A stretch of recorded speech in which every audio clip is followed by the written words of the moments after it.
자, 우리는 여러분 가끔 아이들을 만날 때마다 무슨 생각이 드는가 하면 깜짝깜짝 놀랄 때가 있어요. 야, 너 몇 살이니? 그렇게 묻고 싶은 아이가 있어요. 또 어른들도 만나고 헤어지면 먼저 물어봅니다. 원래 연세가 얼마세요? 물어봅니다. 물론 여러분 묻는 이유는 두 가지예요. 하나는 참 철이 없다. 나이가 드신 것만큼 그분의 삶과 행동이 참 수준이 이하구나. 또 다른 아이들은 저 어린 것이 말이야 아주 예의가 있고 철이 있고, 연철이가 아니고 철이 있고 참 바르다. 누구 집 자식인가, 그런 마음을 든 아이들이 있어요. 그렇죠, 여러분들? 네. 사랑하는 성도 여러분, 자, 저는 오늘 이 아침 여러분들 앞에 여러분들의 나이가 몇 살인가 이렇게 질문을 하고 싶어요. 여러분 나이가 몇 살이에요? 오늘 김 집사님 나이가 몇 살이에요? 묻고 싶어요. 여러분들의 신체적인 연령을 묻는 것이 아니에요. 교회를 얼마나 다니며 무슨 직분을 맡았느냐 묻는 것도 아니에요. 제가 질문을 드리는 것은 영적인 연령을 지금 묻고 싶어 하는 거예요. 영적인 연령. 오늘 본문에 봉독해 드린 말씀의 내용을 분석해 보면 사도 요한은 자기 편지를 받는 독자들을 연령에 대해서 여러분 네 가지 표현을 구분하고 있는 것을 보게 됩니다. 12절과 14절에 보면 자녀들아, 그 다음에 아이들아, 그 다음에 청년들아, 그 다음에 아비들아. 자, 하나님께서 여러분들을 부르실 때의 네 가지 종류에 구분한다고 한다면 나는 어느 곳에 해당이 되는가 한번 생각해 볼 수 있는 시간이 되었으면 해요. 아, 나는 여기에 속하구나. 아니야, 나는 여기야. 여러분, 신체의 연령과 영적인 연령은 반드시 비례하지 않는다는 거 아시죠? 육신적인 나이는 많지만 영적으로 아직도 여러분 유치한 성도들이 교회 안에 있다는 사실을 기억하시는가요?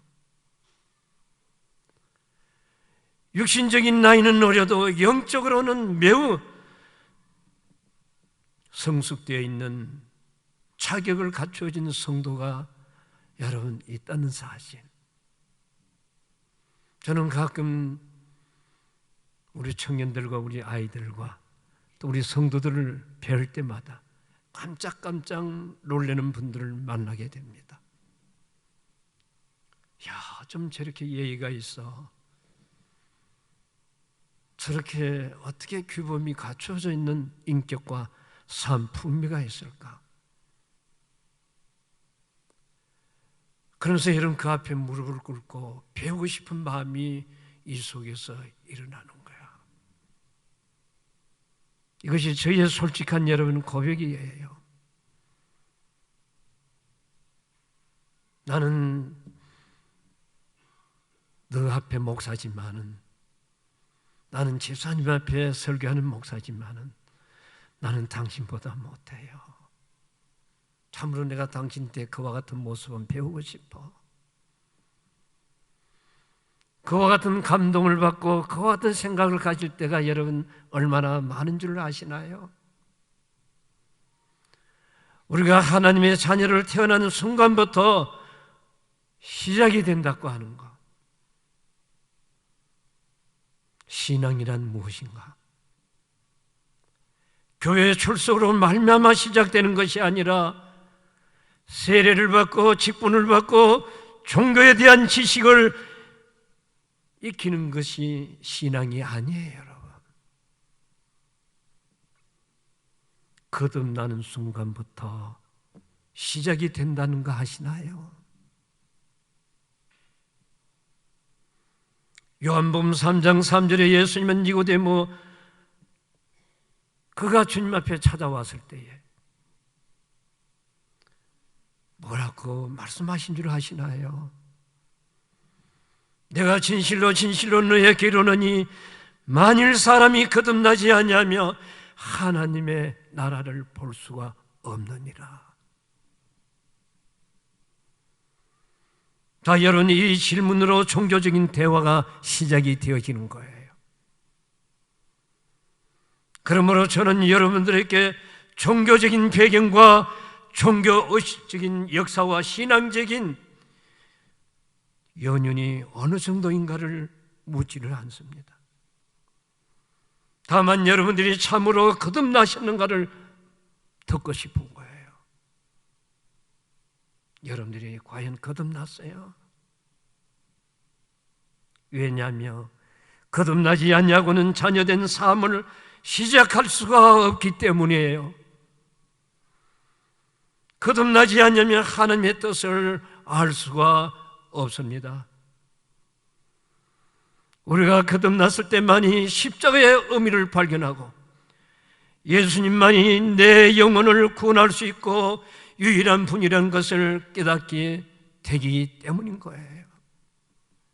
이 깨달음이 없이는 바른 신앙생활을 시작될 수가 없다는 거 아시나요? 여러분, 자녀들의 특징이 무엇인가요?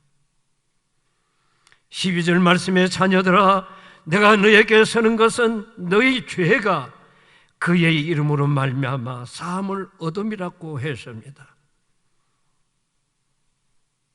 오늘 이 말씀은 아무리 죄사함을 받지 않고는 여러분 하나님의 자녀로 일컬음을 얻을 수가 없다고 하는 말씀이에요.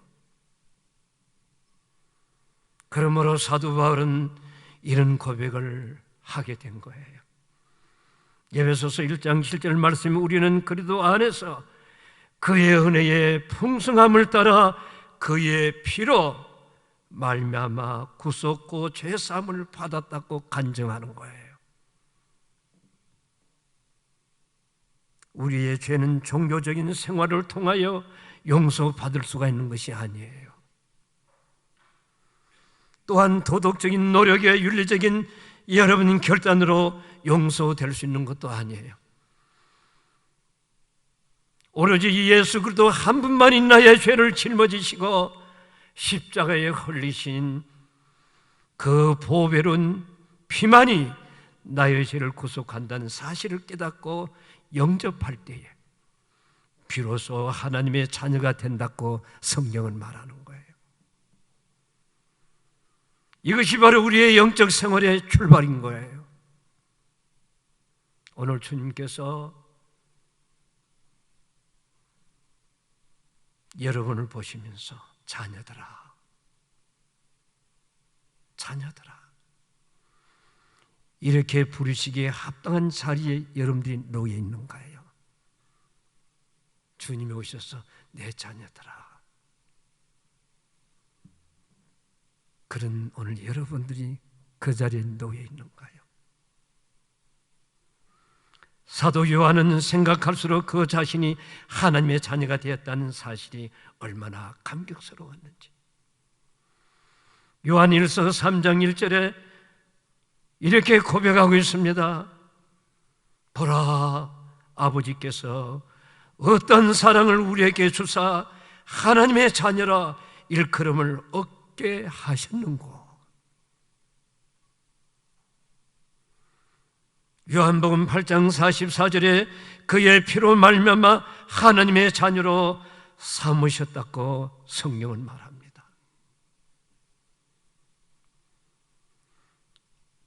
그 배가 맘속에 건전거됩니다. 내 기도 소리 들어서 날 오라 하시네. 오늘 여러분들은 이런 감격스러운 고백을 할 수가 있나요? 할 수가 있다면 여러분들은 하나님의 자녀예요.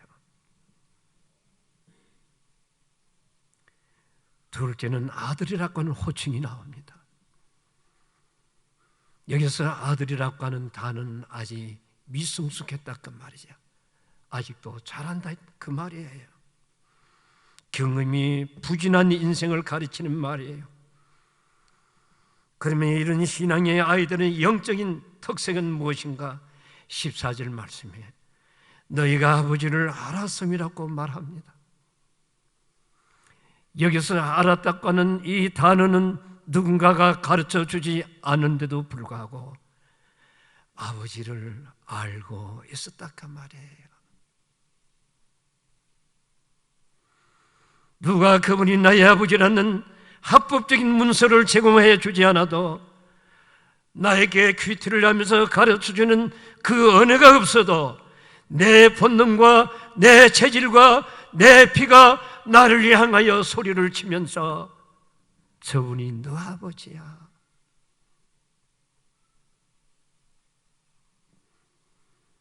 그래서 아버지라고 부를 수밖에 없는 안다는 의미를 부여하고 있는 거예요. 오늘 여러분들은 죄사함을 받고 하나님을 아버지라고 부르게 된 영광스러운 순간을 지금도 기억하고 계시나요? 더 이상 하나님을 관념적으로 철학적인 아닌 현대신학에 말하는 존재의 근원으로 아닌 그 하나님이 나의 하나님이야.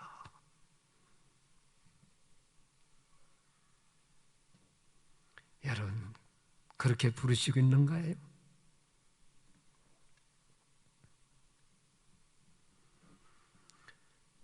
여러분 제가 예수 믿기 전에 이 성도들이 보면 기도할 때에 아버지, 아버지 굉장히 거부감이 오더라고요. 아니 아버지는 한 분인데 또 누굴 보고 아버지라고 부르나? 굉장히 거부감이 왔어요. 근데 1970년 1월 중순에 추운 겨울날 수요일날 저녁에 처음으로 교회 가서 무릎을 꿇고 나도 모르게 회의가 막 이 속에서 나오는데 나는 내가 그렇게 죄가 많은 줄은 몰랐어요. 1시간, 2시간, 3시간, 4시간, 5시간, 6시간 이 속에서 죄가 계속 고백이 되는데 여러분 이해가 되는가요?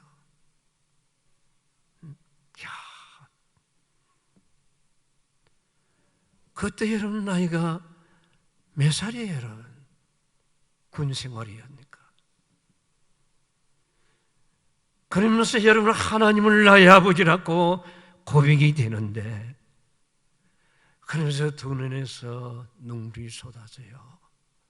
아버지, 아빠, 아버지 나 죄인이에요. 아버지 나 죄인이에요. 울고 또 울고 또 울었다는 겁니다. 아버지를 아무나 할 수 있는 게 아니에요. 로마서 8장 15절 이하에 보면 너희는 다시 무수하는 종의 영을 받지 아니하였고 양자의 영을 받았으므로 아바 아버지라고 부르시니라고 하면서 두 번씩 아버지는 말을 강조하고 있는 거예요.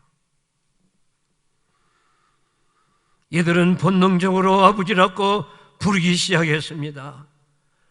바울은 이 사실을 로마서 8장 16절에 성령이 친히 우리의 영으로 더불어 우리가 하나님의 자녀인 것을 증거하였다고 얘기하는 거예요. 무슨 말이에요? 우리 속에 그리스도의 영이 거하실 때에 이 성령님을 통해서 우리는 스스로 하나님의 자녀임을 고백하게 되었다는 거야. 이건 스스로가 아니에요. 그런데 아이들에게는 두 가지의 단점이 있지요. 첫째는 무엇인가요? 지식의 천박함. 또 다른 하나는 자제력이 여러분 결핍되어 있는 거야.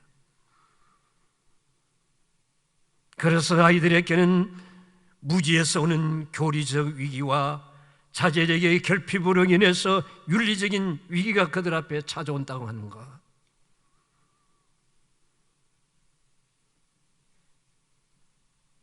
그러므로 18절 말씀에 이것을 경계한다는 말씀이에요. 아들아, 이것이 마지막 때니라. 적그리스도가 이르겠다 함을 너희가 듣는 것과 같이 지금도 많은 적그리스도가 일어났으니 이러므로 우리의 마지막 때인 줄 아노라. 아이들은 순전하기 때문에 아무나 따라가기가 쉬워요. 저희들이 자랄 때는 여러분 먹을 것이 없고 남들이 단 것을 가지고 있으면 그것을 쳐다보면서 침을 넘겨요. 그때 어떻게 합니까? 그걸 주며 따라가기 시작하는 거예요. 요즘 아이들은 굉장히 머리가 좋아서 아무거나 받지 아니하지만은 제가 잘 아는 그 시대는 미군들이 지나가면 오케이 오케이 할로 할로 커피 쪼그레 그러면서 따라간 적이 있었던 거예요.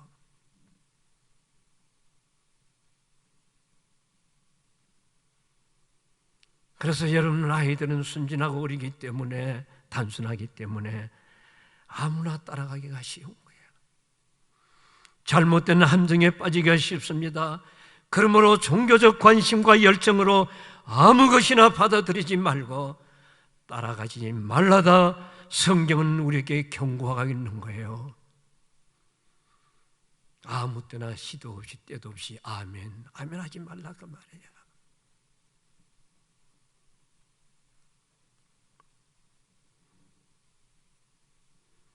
그러므로 우리의 신앙생활이 아이에게 머물러 있지 말고 아이의 자리에서 빨리 탈피하여 부모의 마음을 아프게 하는 그런 성도가 되지 말라고 성경은 얘기하는 거예요. 그리고 아이들을 관찰해 보면 하나는 이기심이고 다른 하나는 자기 욕심이고 남을 헤아리고 배려하는 마음이 없다는 거 아시지요? 교회 안에서 아이들 같은 신앙을 가진 분들이 바로 이와 같다는 것을 얘기합니다. 자기만이 주장하는 이기심, 다른 하나를 자기 욕심에 여러분 자기의 고집, 남을 헤아리고 남에 대해서 생각하는 마음이 없는 이와 같은 신앙생활이 된다고 한다면 그이는 아직도 영적으로 아이에 머물고 있다 그와 같은 거예요.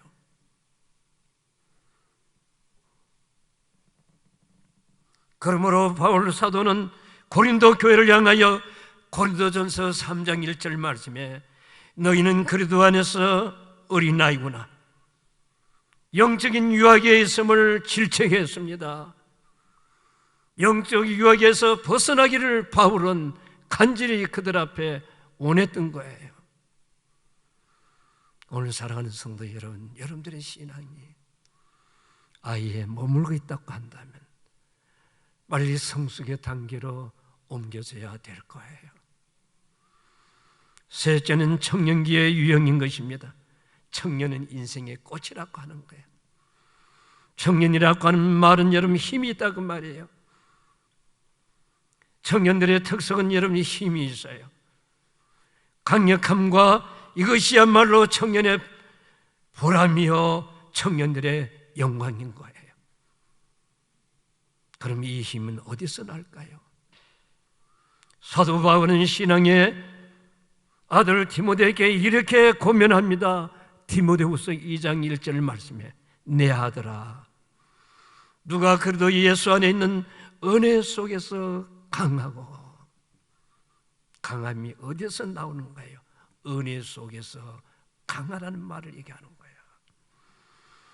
예수님께서는 요한복음 15장 5절에 너희가 나를 떠나서는 아무것도 할 수가 없다고 말씀하셨고, 바울은 빌립보서 4장 13절 말씀에 내게 능력 주시는 자 안에서 내가 모든 것을 다 할 수 있다고 했습니다. 여러분, 그분이 위로부터 주시는 은혜, 다시 말하면 지혜와 능력과 평안을 말씀을 공급하신다고 하는 사실이에요. 그러므로 여러분들은 이런 영광을 사모하고 싶지 않는가요? 여기서 강하다고 하는 것은 흔들리지 않는다는 말입니다. 경관신앙으로 확립되었다는 말인 거예요. 고난과 역경을 슬기롭게 인내로 대처할 수 있는 힘을 말하는 거예요. 사단의 유혹 속에서도 능력 있는 삶을 살아간다는 뜻인 것입니다.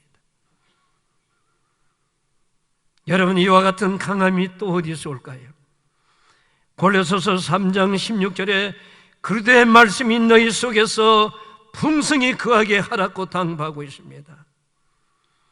하나님의 말씀이 내 속에 풍성히 거할 때에 이 말씀이 나의 모든 언어와 나의 사상과 나의 인격과 생각들을 여러분 지배할 때에 나의 삶과 생활의 말씀에 따라서 만들어져 가게 된다는 사실을 얘기하는 거예요. 이러한 사람이야말로 하나님이 기뻐하시는 신앙의 청년들인 줄로 믿습니다. 오늘 여러분들의 마음속에는 얼마만큼 하나님의 말씀이 여러분들의 마음에 거하고 있는가요? 감정적이고 이기적이고 남을 배려할 수 없는 신앙의 생활이라고 한다면 문제가 아닐까요? 반면에 이 말씀이 나를 지배하고 판단하며 나를 다스리며 이 말씀이 나의 삶을 형성하는 사람들이야말로 신앙의 청년기에 영광을 누릴 수 있는 하나님의 아름다운 자녀임을 확신합니다. 저는 여러분들이 이런 청년들이 되길 바라요. 마지막에는 아비들아 장년기야. 여기서 아비라고 하는 말은 신앙의 영적으로 성숙된 부모를 의미합니다. 신앙의 높은 경지에 도달한 사람을 가르쳐서 아비들아, 목사야, 지도자야 하는 거예요. 아비나 지도자나 동일해요. 아비들의 특징이 무엇인가요? 성경을 말합니다. 14절 말씀에 너희가 태초부터 계심을 알았다는 거야. 아이들은 아버지를 안다고 여러분 말했지만은 아비들은 단순히 하나님을 아버지로 아는 것이 아니라 처음부터 태초부터 계신 그분, 저 하나님의 역사를 알기 시작했다고 하는 것입니다. 여기서 알았다고 하는 말의 체험으로 아는 것을 얘기하는 거예요. 영적인 부모들에게는, 지도자들에게는 하나님의 구한 체험이 여러분들의 마음속에 많이 쌓여져 있어야 돼요. 그래야 신앙이 어린 사람들을 데리고 밤을 지새워가며 얘기할 수가 있지 않아요.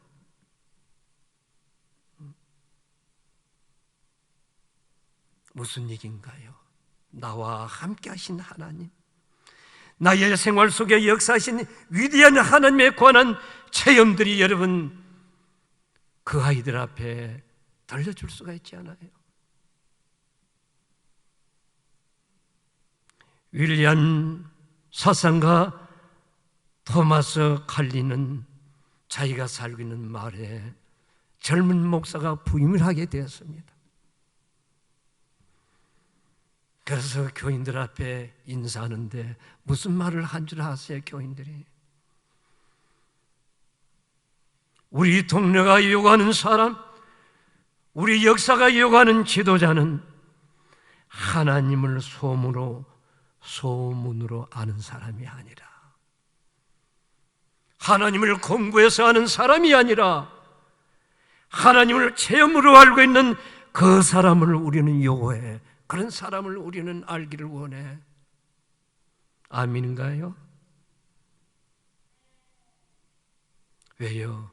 그분과 함께 하시는 그 하나님의 역사를 당신을 통해서 우리는 보고 싶다 그 말이에요. 여러분, 세상 사람들은 여러분들로 통해서 교회를 알아요. 교인들은 누굴 통하여? 지도자를 통해서 아는 거야. 이 강단에서 설교하는 목사를 통하여, 청년들은 청년부 지도자의 목사를 통해서 하나님을 아는 거야. 스스로가 아니야. 서울 사랑교회 집회를 갔을 때에 첫날 설교를 하고 내려오니까 목사님이, 야, 그게 설교야. 요즘은 학문적인 설교, 이성적인 설교, 사람들이 더럽지 않아. 사람들이 마음이 완악해서 정 목사가 만난 그 하나님을 듣고 싶어서 우리가 목사님을 불러서 두 번째 시간에 여러분 하나님을 만난 스토리를 얘기한 거야. 강단에 내려오는데 여러분 등을 치면서 바로 그거야, 바로 그거야.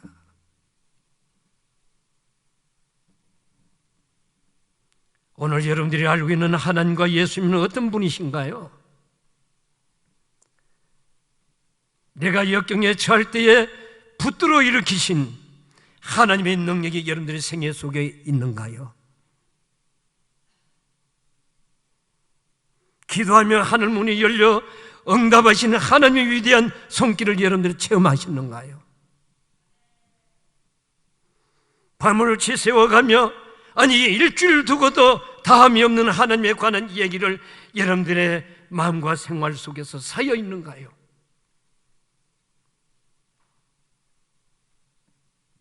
성도 여러분, 장성한 사람 영적인 아버지는, 지도자는 태초부터 계신 그분을 참으로 알고 있는 사람입니다.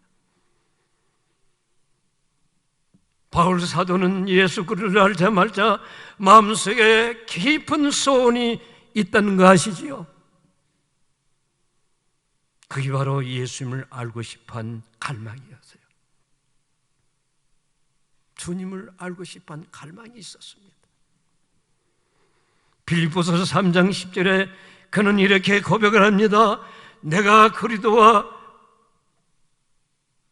부활의 권능과 그 고난에 참여함을 알려하매.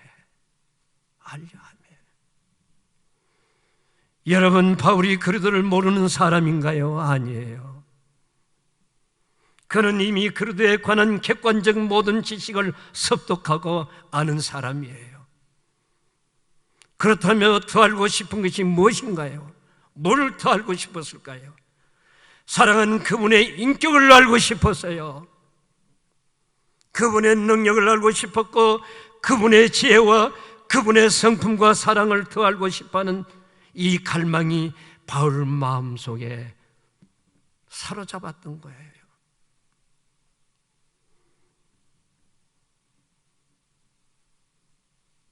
그렇다면 어떤 분이 영적인 부모며 지도자가 될 수 있는가요? 태초부터 계신 하나님의 나를 지배하고 역사를 지배하신 그 하나님에 대해서 갈망에 애타고 그 영혼에 불타고 있는 그 사람, 이런 사람이야말로 존경받는 영적인 부모, 지도자가 될 수 있는 자격을 가진 사람이라고 말하고 싶지 않아요. 교회는 어떤 사람들이 지도자가 되어야 하는가요? 예수 그리스도의 인격을 담기 원하는 거룩한 갈망, 그 영혼과 삶을 채우고 있는 하나님의 사람들, 이런 분들이 다스리고 섬기는 분들이 되어야 되지 않겠어요? 왜냐하면 그래야 젊은이들이 와서 그런 분들에게 배울 것이 많기 때문이에요. 왜 젊은이들이 교회를 떠난 줄 아세요? 그 지도자를 통하여 배울 것이 없을 때 떠나는 거예요.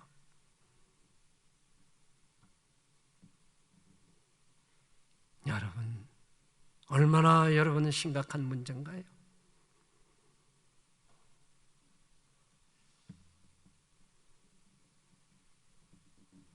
여러분들이 늙었을 때에 자라는 후배들에게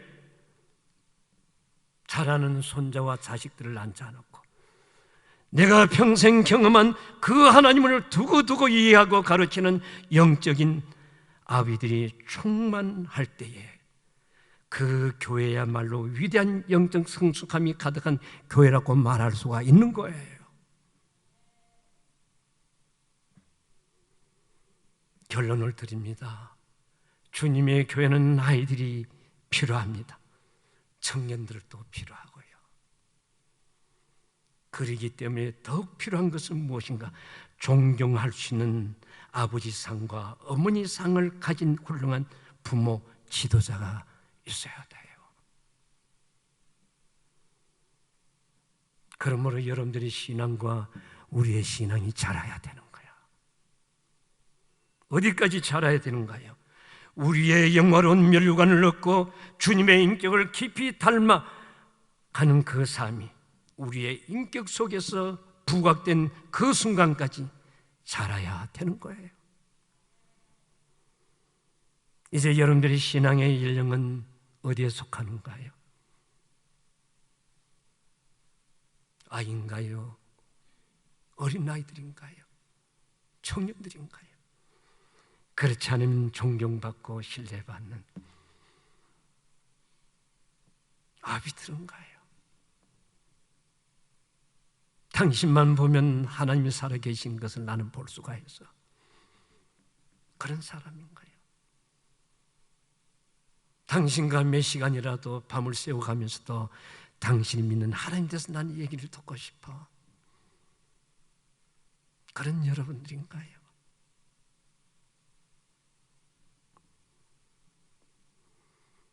오늘 여러분들은 존경받는 인격으로, 영성으로 말이 아니라 삶을 보여주는 아비들이 되기를 주의 이름으로 축복합니다.